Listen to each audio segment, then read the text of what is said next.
Hi friends, so I wanted to make this quick video just to discuss what's been happening in the last week.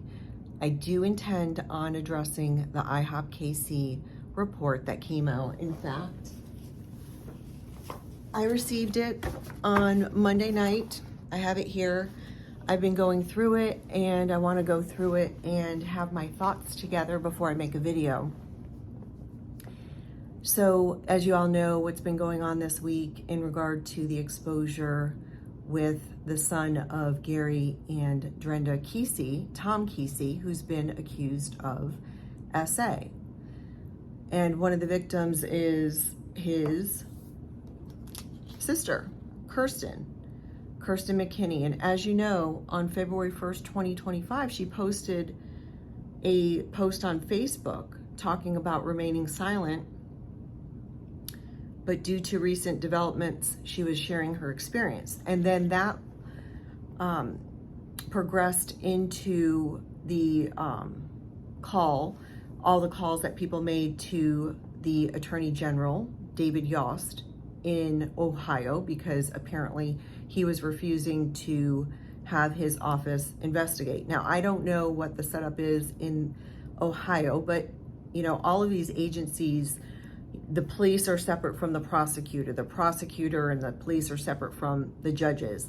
So the first course of action is to investigate the crime. And if their procedure in Ohio is for this particular unit under the Attorney General to investigate that particular crime, then that's what they must do. However, he has indicated that there is a conflict because he's friends with Gary and Daystar Keesees, but that doesn't mean it stops there. So my understanding is recently it has been determined that this will move on to an investigation, but the question is, who is doing the investigation? From what I've seen and heard, it sounds to me that it's still at that investigative stage that would be with law enforcement and is not yet with a prosecuting attorney's agency. Now, typically when there is, say for instance, there's a conflict, if a case goes to the prosecuting attorney's office and there's a conflict, then it would go to a conflict-free office. I don't know how they have it set up in Ohio, but many states have specific conflict-free offices. If they don't have that, they can appoint a special prosecutor. If any of you watched the trial with his first name, Alec Baldwin, that was the shooting on the Rust case the Rust movie, and that case was prosecuted by a special prosecutor, actually two of them. They were appointed. They used to be prosecutors in the past, but they had their own firms. So that's typically how it's done. I don't know how it's going to be in this case, but what I want to do is keep close tabs on that case, because I'm very interested in it. I'm interested in watching it, and I want to see how this plays out. I'm interested in how they investigate it and how things are moving. So we're seeing it from the start, which I think is a good thing. The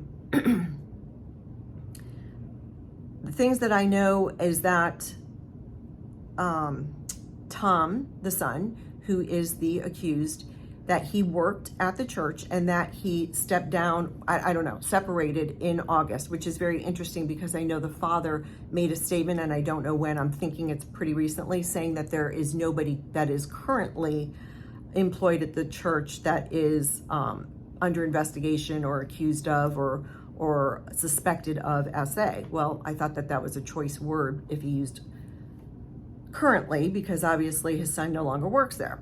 So this is a case that I'm interested in. I want to watch it, and I want to watch it closely, and I want to go back and look at those whistleblowers that came on Laura Lynn's show, because they had some interesting things to say. So in addition to the SA, very similar to Daystar, what we're seeing is, you know, there's the SA, and then what we're also seeing is, well, then there's also, you know, the environment of abuse. One young lady was talking about Daystar making her, or trying to push her down while she was praying for her, and she just kind of dug her heels in and wouldn't allow that to happen. And I thought that was troubling, but also interesting, because it kind of gives us an eye into what perhaps is going on in there. And as you all know, when these things come out in the open, other people are going to come forward. We're going to be hearing about what's been going on at that church. If there is a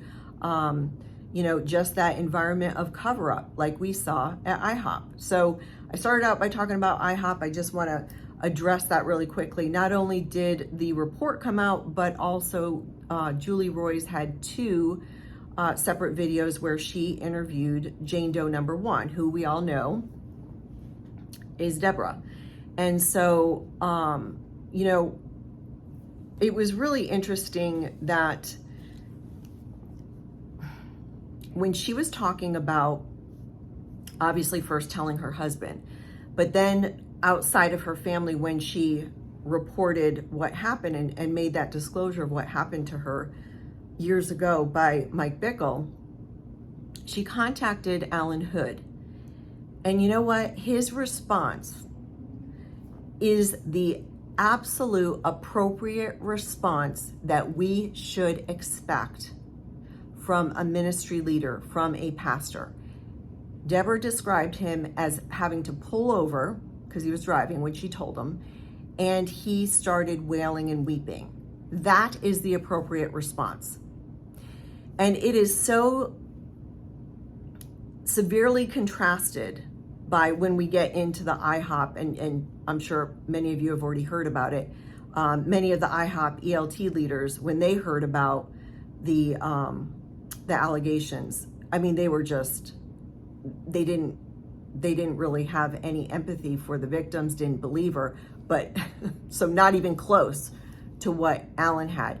And that really goes hand in hand with when, if, like myself, if any of you are proponents of, advocates of victims, especially child SA victims, when you hear about something like that, your first response is to believe them.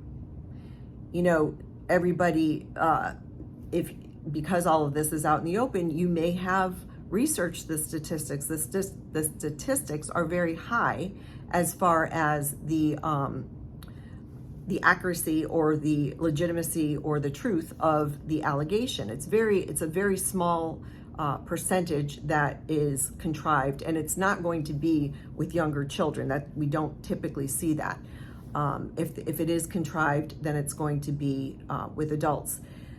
Now, obviously, with IHOP, there's a lot going on, and I want to spend a video talking about that. So this video is just to let you know, because several people have asked me whether I was going to address IHOP. Yes, I am. And even before that report came out, somebody was asking me if I could do an update. So now is the time to do an update, because we've now heard from Jane Doe herself, and now we have the report, and I'll be going over that. But in the meantime, I also want to